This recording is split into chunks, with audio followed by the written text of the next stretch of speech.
سلیمان نے ہاتھ جوڑ کر کہا، نہیں بھائی، مجھے اس کی ضرورت نہیں، میں نے یہ صرف اپنے رب کے خوف سے کیا۔ مسافر نے ضد کی کہ اگر تم نہیں لوگے تو میرا دل مطمئن نہیں ہوگا، اسے صدقہ سمجھ کر قبول کر لو۔ آخرکار سلیمان نے تھوڑی سی رقم لے لی تاکہ مسافر کا دل نہ دکھے، لیکن باقی واپس کر دیا۔ اس پورے واقعے نے سارے بازار میں ہلچل مچا دی۔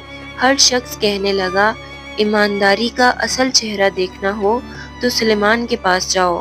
چند ہی دنوں بعد اللہ نے سلیمان کے کاروبار میں ایسی برکت ڈالی کہ اس کی چھوٹی سی کپڑے کی دکان ایک بڑی تجارتی کاروانی کمپنی میں بدل گئی، لیکن اس کا دل وہی رہا، سادہ، نرم اور اللہ پر بھروسہ رکھنے والا۔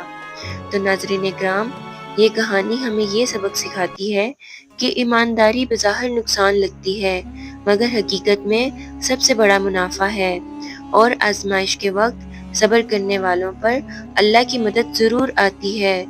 امانت لوٹانا صرف انسان کو نہیں، اللہ کو خوش کرنے کا ذریعہ ہے۔ تو اگر آپ کو یہ ہماری کہانی اچھی لگے اور آپ اس طرح کی مزید کہانیاں دیکھنا چاہتے ہیں تو ہمارے چینل زمانہ قصہ سبق کو ضرور سبسکرائب کریں۔ شکریہ۔